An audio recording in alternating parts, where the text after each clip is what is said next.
Welcome to Natural State Sports. I'm Jackson Collier, occasional podcast guest, basketball content writer, and man behind the Hogball blog on Twitter. I'm joined with Jersey Wolfenbarger today, elite basketball prospect and recent Arkansas women's basketball commit with the class of 2021. She was the 2020 Gatorade Player of the Year in the state. Jersey, thanks for joining us today.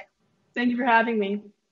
So obviously I listed off some accolades you've already received, and surely there are going to be more to come in the near future. Do you ever feel overwhelmed by the prestige and notoriety you've gotten through the recruiting process, or is that something that you've just kind of accepted with how hard you've worked for what you've wanted to do?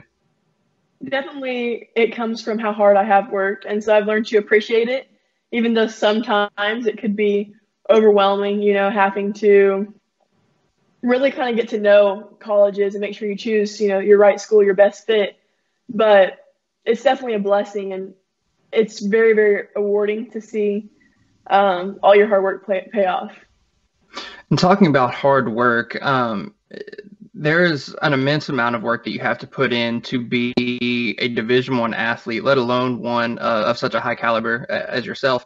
Could you walk us through sort of your daily routine? What does a top level recruit normally go through daily as far as managing schoolwork and also eating right and getting in practice time and all that sort of stuff? Yeah, it's definitely you have to put in more hours than the average person. My thing that I do is I do multiple workouts. So if we have team practice, I'm typically doing a shooting workout, directly after practice, and then I go to weights training. My shooting is every day, so I do that, set every week, so every day during the week, and then I do my weights training at least 5 days. Oh, wow. So, yeah, you're doing weight training and shooting every single day. So, yeah, that is definitely next level stuff, and obviously why you're going to be playing for the University of Arkansas. Obviously, your growth spurt has been well documented. Did you ever notice that while you were playing? I know it happened over a span of a year. You grew about a foot, and you played point guard, and you were, 5'6", and now you're 6'5". Did you just come to practice one day and ever notice that your teammates were all a lot shorter than you, or were you ever dribbling the basketball and it was taking longer to get back up to your hand or anything like that? Or is it just kind of a gradual kind of noticing? No, it was definitely challenging. Sometimes when you go through a growth spurt like that, you start getting tripped up easier. And then making sure I maintain weight and my strength was definitely a challenge because I'm growing so fast, so it's hard to keep on, muscle mass. So I did a lot of protein shakes and just trying to maintain, my weight. And then I'd always try to measure myself against my teammates.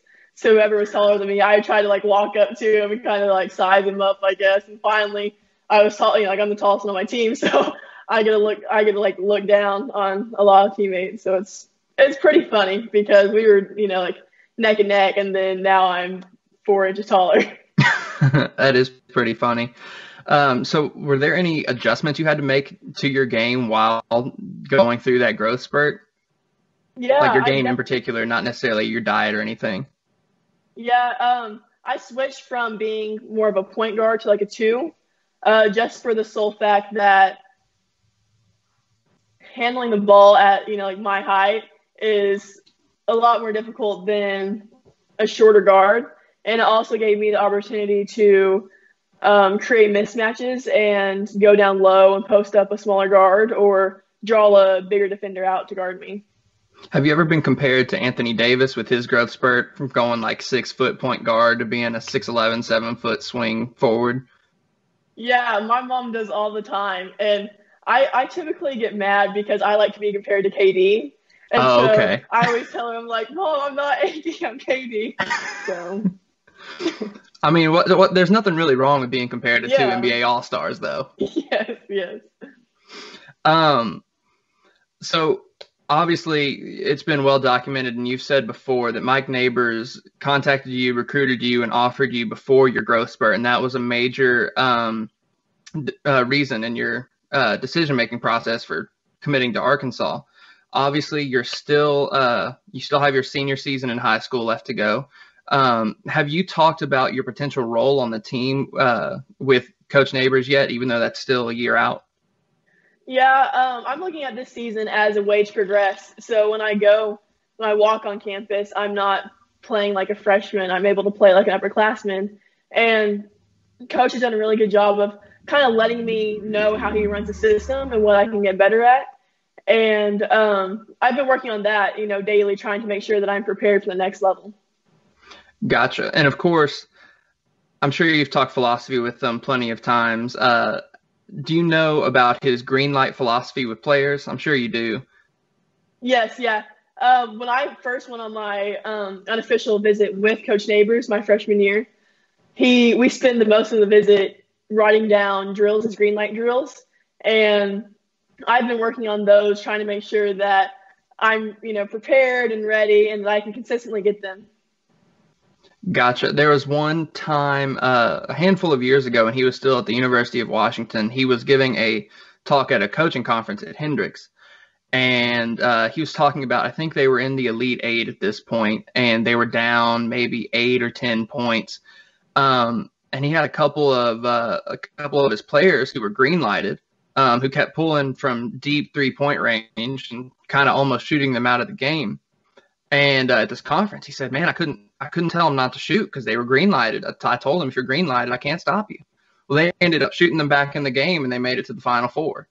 Yeah. So I just thought that was always a really cool philosophy and something I never really thought of. But especially with your game, being able to hit the three and becoming sort of or not sort of, but you are becoming a 3-level scorer, that's got to be attractive of a style of play for you. Yeah, Coach Neighbors' system is positionless, and I like to see myself as a positionless player. And so I think I can really thrive in this system, and I'm willing to do whatever it takes to be able to produce and help my teammates be successful. How much did being a part of a rebuild factor into your decision? It's not so much a rebuild now after this last season where they were in the top 25 and they were about to go to the NCAA tournament before this whole cancellation and pandemic happened. But it's been a long time since there's been this level of success and this level of hype around the women's basketball team. Did that play a major factor in why you wanted to stay home?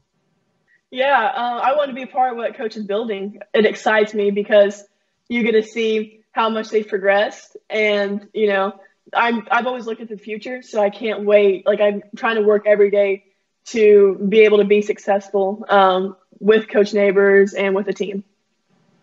Awesome. And last question, kind of a softball question. Obviously, 3-level scorer, offensive player, offensive dynamite player.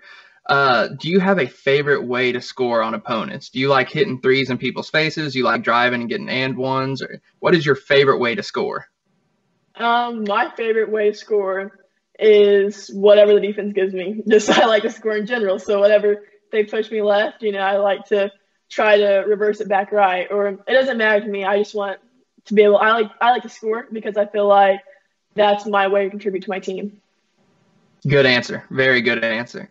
Well, thank you for your time today. Really appreciate you coming on here and answering some questions. Obviously, good luck moving forward for your senior season, and look forward to watching you in a Razorback jersey.